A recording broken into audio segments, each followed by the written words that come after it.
Hello students, welcome to my YouTube channel Sahaj classes. तो जैसे बहुत सारे बच्चों के मन में डाउट चल रहा था कि एस्टेट के फॉर्म है वो कब से स्टार्ट होंगे, तो अब ये वाला नोटिस भी आ चुका है। तो मैं तो पहले से ही यही बोल रही हूँ कि एस्टेट के फॉर्म जब भी निकलने होंगे निकल जाएंगे, आपको अपने एग्जाम की प्रिपरेशन है वो रखनी है।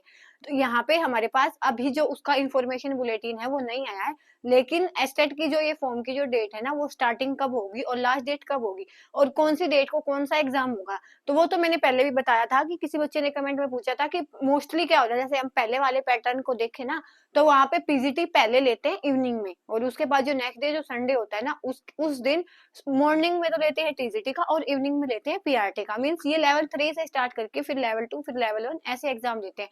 तो अब ये ऑफिशियल जो नोटिस है वो आ चुका है, वो इन्फॉर्मेशन बुलेटिन है वो भी आज तक आज आ जाएगा, तो कल आ जाएगा, आ ही जाएगा वो भी। लेकिन यहाँ पे ये वाली चीज दिख रही है कि यहाँ पे हमारे जो रजिस्ट्रेशन है एस्टेट को लेके वो स्टार्ट हो चुके हैं।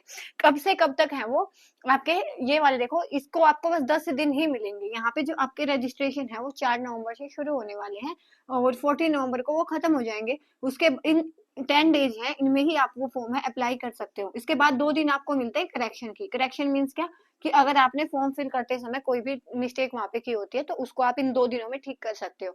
तो यहाँ पे हमारे पास बस 10 दिन ही मिलेंगे आपको। देखो 4 नवंबर को आपके स्टार्ट होंगे और 14 नवंबर को लास्ट डेट आपकी रहेगी।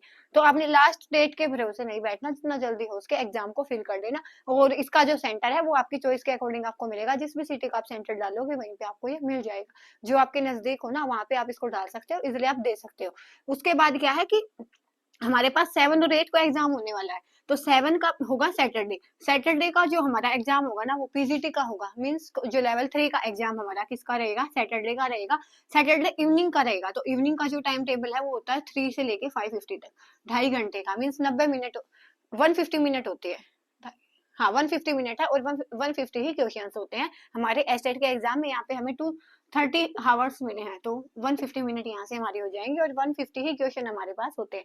उसके बाद 8 जो डेट रहेगी हमारी 8 दिसंबर को, उसको संडे को जो एग्जाम होगा ना वो मॉर्निंग में किसका होगा, टीजीटी का। और मॉर्निंग की टाइमिंग होगी 10 से लेके 12:30 तक। और इवनिंग की जो टाइमिंग रहेगी पीआरटी का होगा वो रहेगी 3 से लेके 5:50 पीएम तक। अब यहाँ पे देखो ये वाली चीज थी कि नोटिफिकेशन नहीं आया, नोटिफिकेशन नहीं आया। कई बच्चों के मन में था कि एग्जाम है क्या पता पोस्टपोन हो जाए। तो एक स्टेट ही हरियाणा में एचएसएससी हरियाणा में एक ऐसा एग्जाम है जो पोस्टपोन नहीं होता। इसकी डेट फिक्स होती है, जैसे ये स्टार्टिंग में बोलते हैं उसी डेट को ये एग्जाम लेते हैं। कोई रेयर चांस हो तो एक अलग बात बोल सकते हैं उसको, अदरवाइज जो ये एग्जाम है वो बिल्कुल टाइम पे होता है। तो अब 7-8 है उसका बहुत ज्यादा टाइम नहीं बचा है। तो आप ये लगा के चलो 1 महीना 7 दिन, और वो आगे वाले 7 दिन है वो भी नेग्लेक्ट करें तो हम आपके पास केवल 30 दिन है। और 30 दिनों में आपने अपना बेस्ट से बेस्ट देना है और ये एस्टेट एग्जाम है वो क्वालिफाई करना है। क्योंकि ये वाला जो एस्टेट एग्जाम है ना इसके बाद ही आपको वैकेंसियां देखने को मिलेंगी। अब बोल भी रखा है कि टीजीटी की ज्वाइनिंग होगी, तो टीजीटी वाला एस्टेट है इसलिए इंपॉर्टेंट हो जाता है। ये भी बोला हुआ है कि जेबीटी की होगी, तो जेबीटी वाला एस्टेट भी इसीलिए इंपॉर्टेंट हो जाता है। और रही बात पीजीटी की, अभी इसकी जो प्रोसेसिंग चल रही है, जो अभी ज्वाइनिंग होगी, पहले उनका प्री का रिजल्ट आया है, उसके बाद मेंस होएगा। मींस ये वाली ज्वाइनिंग होने के बाद तो उसकी भी वैकेंसीज तो आएंगी ना।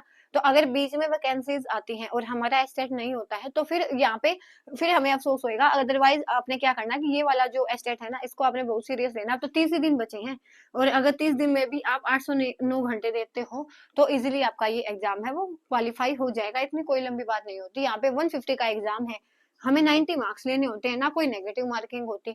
तो अगर आपके सब्जेक्ट पे थोड़ी सी डिमांड है, अच्छी पकड़ है और आपका जो पीवाईक्यू है वो आपने अच्छे से किए हैं, तो 90 मार्क्स है वो आप इजीली लेके आ सकते हो। बस यही बताना था कि जो बहुत सारे बच्चों के ये था कि हम फॉर्म आने के बाद ही पढ़ना स्टार्ट करेंगे, तो आपके जो फॉर्म है वो 4 नवंबर से उनका जो पोर्टल है वो ओपन हो जाएगा और 14 नवंबर तक आप फॉर्म है वो फिल कर सकते हो। तो अब आपने किसी के वेट में नहीं बैठना, अब अपनी जो प्रिपरेशन है जितनी जल्दी हो सके आपने शुरू करनी है। तो बस आज के लिए इतना ही। नेक्स्ट वीडियो में हम मिलेंगे नेक्स्ट टॉपिक के साथ। तब तक के लिए धन्यवाद। Thanks for watching my video.